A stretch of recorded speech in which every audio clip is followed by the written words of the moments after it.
What's up, guys? It's your boy Zach, host of The Aux, and you are about to listen to a clip from an episode from behind the paywall on Auxoro Premium. If you'd like to support independent creators like myself, you can go to auxoro.supercast.com for 3 hours of exclusive podcast content per month. We're bringing you episodes on exciting, sometimes twisted topics like COVID lab leak, MK Ultra, the obesity epidemic, Tom Cruise, Tim Dillon, no topic off limits. For less than $5 per month when you sign up for the year, head to auxoro.supercast.com today and become a premium subscriber. This is the best deal in premium podcasting. No ads, no half-assed episodes. We punch you in the mouth with 3 hours of exclusive content. Every month, go to auxoro.supercast.com to get knocked the fuck out with the hardest hitting episodes. auxoro.supercast.com. Without further ado, please enjoy this sneak preview clip from the Auxoro Premium Vault.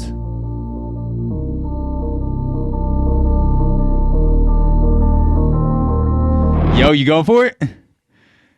All right, this is the start of the podcast. Dave is ingesting. You're the leader of the podcast. So I want it. You allow this? Or I allow it. So right now, Dave is ingesting a 2.5 milligram. 2.5 gram. I would be on Pluto. 2.5 milligram edible, which is not super strong from what I understand. I haven't really fucked with edibles, but Dave just took it. He ingested it. He's going wild. Woo! Woo! It's ingested. And he's gonna tell us on the podcast. You got to remember to tell us when it kicks in and how it kicks in. I'll let you know how I feel. I actually might not. And when you stop speaking 30 minutes into the podcast and start staring at me, I will carry the podcast. That is fine with me. Yeah, and Zach's trained in fake kind of CPR, like a fake CPR. Like it looks like you're doing it, but it doesn't do anything. And he could probably maybe revive me if I need to be revived. Yeah, what I do is, so if someone is choking, I press on their rib cage as hard as I can, not to restart the heart and to help them breathe, but to crack their ribs to make them even more indefensible, so I can then reach into their pocket and steal their wallet. So if they were about to come to, I will then administer CPR just to make sure they'll stay unconscious long enough for me to rob them. Which brings us to our topic today, the Dark Knight. Because there's a lot of crime that goes into the Dark Knight, talking about robbery. There's some theft. There's arson. There's lying and tattletaling. There's a lot of crime, a lot of dark things that go on in the Dark Knight, and that is the subject of the podcast today. And I wanted to get into this because we watched the Dark Knight a couple weeks ago. What was it, 2-3 weeks ago? I'd say about 17 days ago we watched it. About 17.2 days ago. Yeah, 0.2 days ago. And we haven't done a movie podcast yet. Right. And I've seen The Dark Knight at least 6 or 7 times. This is probably, the most recent time if I had to guess, I would say this is the 7th time I watched it. I've always wanted to go through it. There are a lot of things that I pick up on that I didn't notice the first time every time I watch it. I think it came out in 2008. So since then, I've always picked up on something extra. And coming out of the movie in 2008, I thought, oh my fucking God, this is the best movie I've ever seen. Mm-hmm. And it's not that I don't think it's a great movie. It's more I see it for what it is. Each time I see The Dark Knight, I see it more for what it is. I see the greatness of it. I see the flaws of it. I see more of the dialogue. I pick up on different things every time, to where it's not just this untouchable, amazing movie that everyone praises, and especially Heath Ledger's performance, but it becomes more of this real, tangible thing that you can break down. And when you actually look at the movie multiple times and you can dissect it, it loses that pedestalized, untouchable value. Yeah, it's weird. I think watching movies, because we've both seen it more than once, watching movies back, you lose the you lose that like shock value, or that just the first time going through something, you lose that excitement, a bit of the novelty of the movie, but then you can kind of dissect what's going on as well as you go back into it. So I mean, I would say maybe you lose a little bit of what you wanted to feel the first time around, but it's cool to be able to see the scenes again and then notice things, like you said, to notice things you didn't see before, because you can kind of look around the periphery of the scenes. You're not just seeing what they want you to see. Now, looking back, you could see like, oh, that happened on the edge of the screen, or oh, they put that person there in the background, or gave you a hint about what's going to happen later on. So it's pretty cool. You see like different nuances. Yeah, watching a great movie like The Dark Knight, especially one that's so cinematic. Christopher Nolan films are always very cinematic. Hans Zimmer soundtrack, it pulls you in. It's shock value, like you said. It's watching The Dark Knight for the first time is like sitting in the electric chair on full volt, and you just feel everything running through your body. You're not even sure what's happening, but you know that you're getting the shit shocked out of you.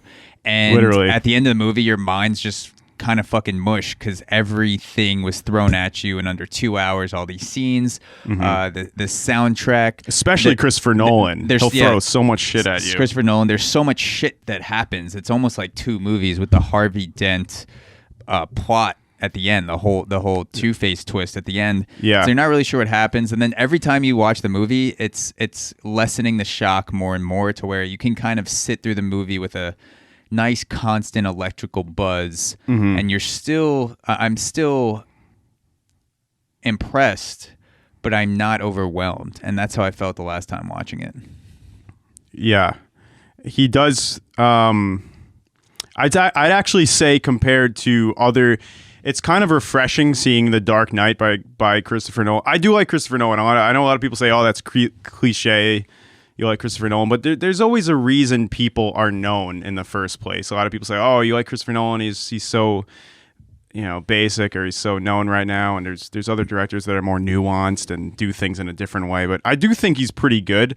But then also The Dark Knight is not like a mentally exhausting movie to watch. Like Memento, you might be trying to figure out what is the design of the movie the whole time.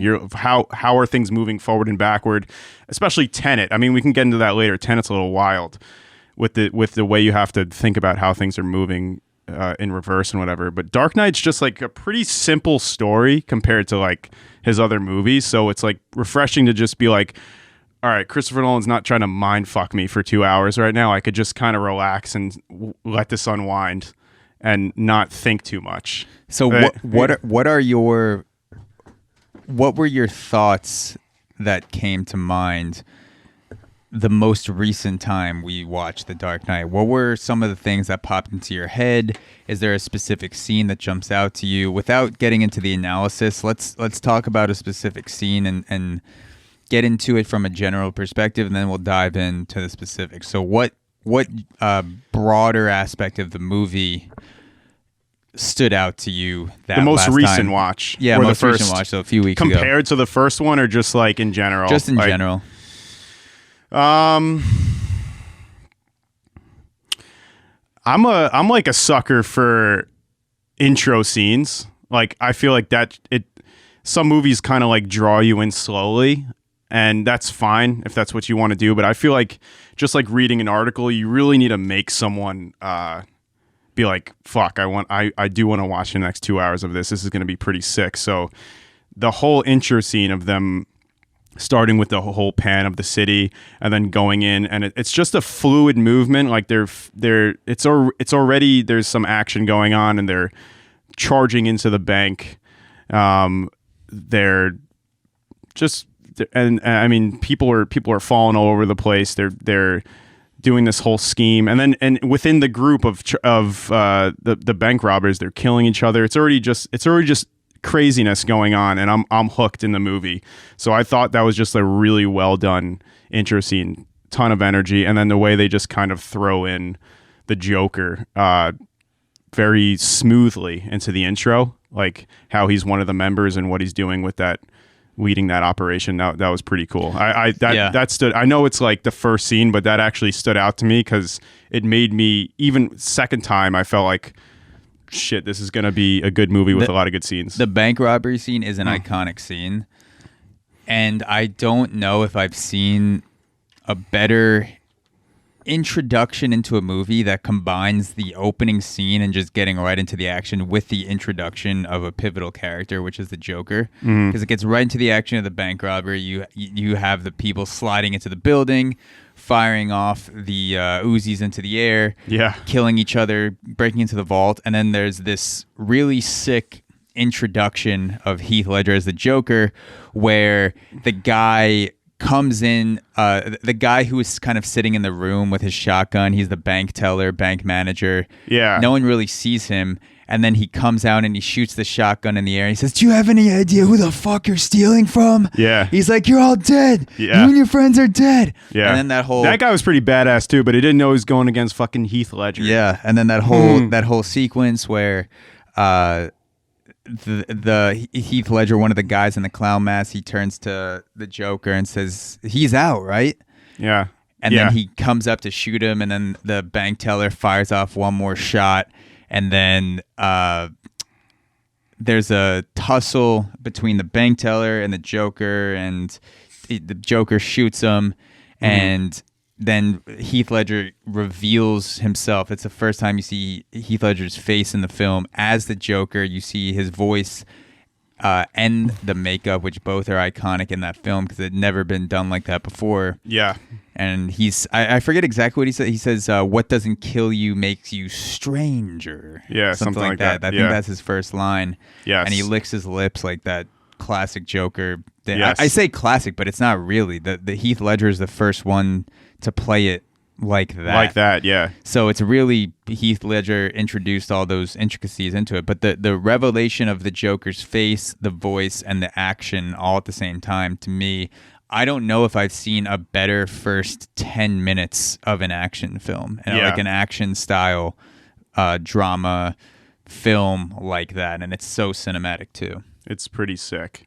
And you also know that what kind of person the Joker is by, I think that guy you were talking about, the bank teller that courageously, tries to shoot them. The Joker leave him he attached an explosive on him, right? But then it just kind of fizzles out. He gave him a fake grenade. So you immediately know this guy is someone during the movie. He likes to fuck with people and kind of mess with their mind already, just based on that scene. Yeah, he has a sick, maniacally hilarious side to him. He play it because the fake grenade.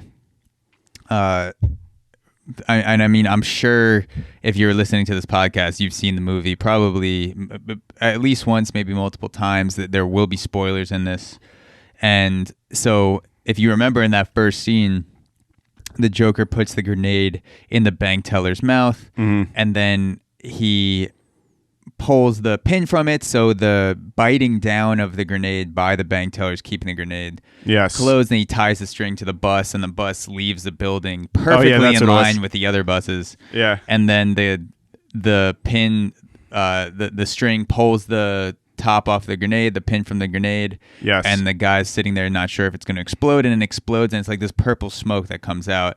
And the purple smoke reminds me of those stink bombs you used to use when you were younger, except it's a grenade. So it's like that is a perfect metaphor for the severity that the Joker's actions have, the severity of the consequences that the Joker's actions have, combined with his childlike desire to fuck with people. Because it's the grenade and the stink bomb smoke in one. It's I'm gonna fucking kill you, or am I? Combined with it's a smoke bomb, bro. Like, what are you so afraid of? And that's, to me, that grenade kind of is a perfect synthesis of both sides of his personality. He's not just evil; he's like a sick fuck, pretty much.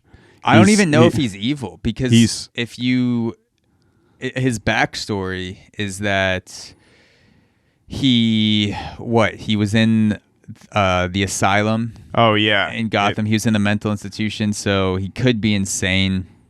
I don't really know the entire backstory from the comics. I never read the comics, so I'm going off of the movies of Batman that I've seen, and also his backstory that's revealed in those films. Right. So I know he was in an insane asylum, so he could have the insanity plea against him. But I don't know if he's evil, because it seems like he is attached to making people fear.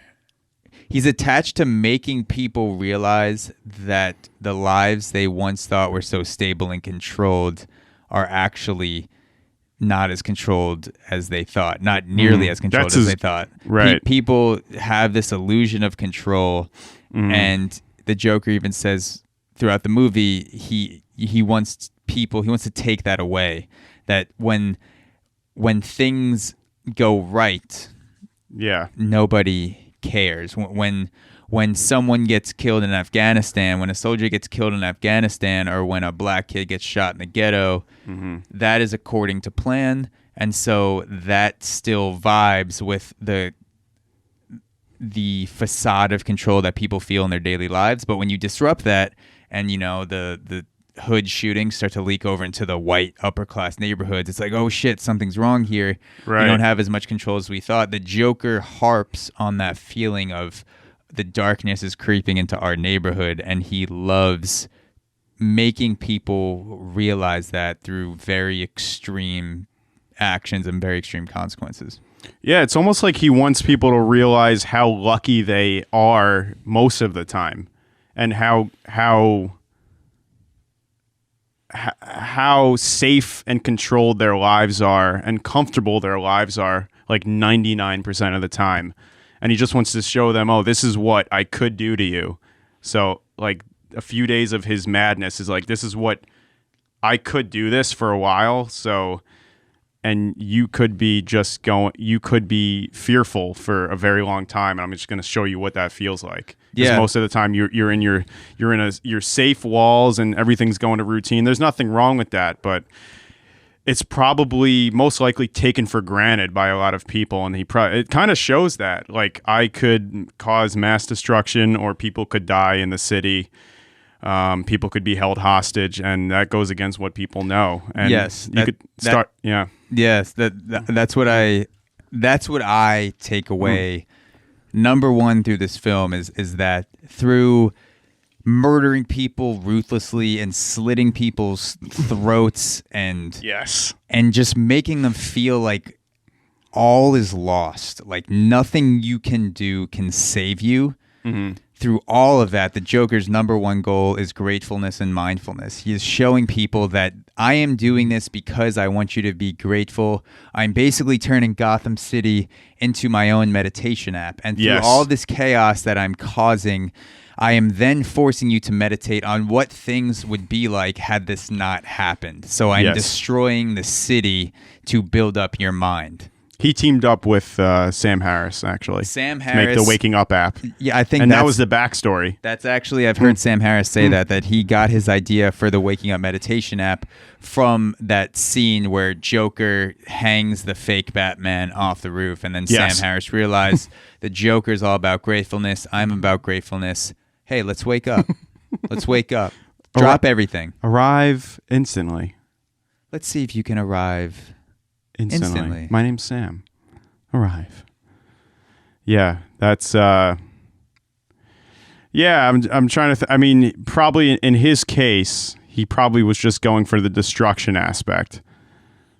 But he's trying to make people realize, like, I could fuck your lives up pretty bad if I wanted to. I think he goes for I think he goes for fucking up people's sense of control above the destruction. I think the destruction is the quickest way to get there. But if there was another way that was easier to make people realize that their lives really aren't as in control as they think, my guess is that the Joker would be open to any means of messing with people's sense of control and throwing them into fear and causing this anarchy. And it's also, so throughout this whole film, the Joker presents himself as an agent of chaos. He even says, I'm an agent of chaos.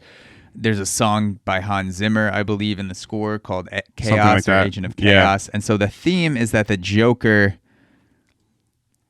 is chaos. He is a vessel for chaos, an agent of chaos. He is someone and something, a force through which chaos comes to be in the world of Gotham.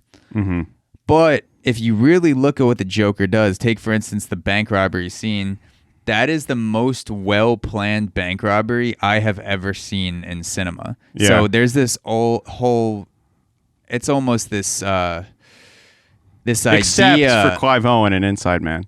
That's true. Inside Man, the Joker has not topped Clive Owen. Maybe that'll be in the sequel. He's they're comparable, but comparable.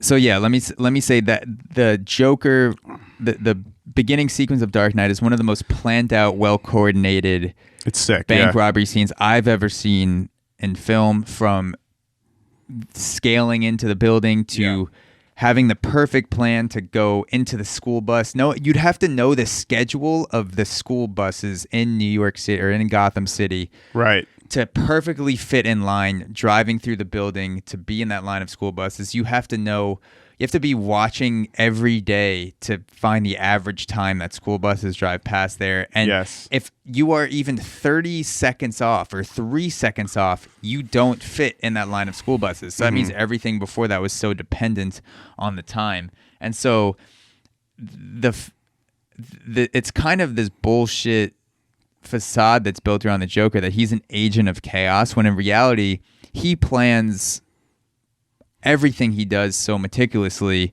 down to the T, and he talks about being an agent of chaos. He looks like an agent of chaos. He probably smells like an agent of chaos because his teeth are yellow as shit. Oh yeah, and I'd smell. And he kind of gives off this vibe of like loosey goosey. I don't know what's gonna happen next, but everything in the film is that he knows exactly what's gonna happen next, and he purposely gets locked up. He, everything from like punching someone to blowing up a ship or trying to blow up a ship. He is coordinating everything to be the exact opposite of chaos. He's causing destruction, and he's causing other people to experience chaos, but the Joker is not a chaotic person himself. In fact, the evidence shows he's the exact opposite. Yeah, I would agree. He's an agent of routine. He's very smart. And planning. Yeah. Is a smart man that's been fucked up by his childhood, but his planning is exquisite in the movie.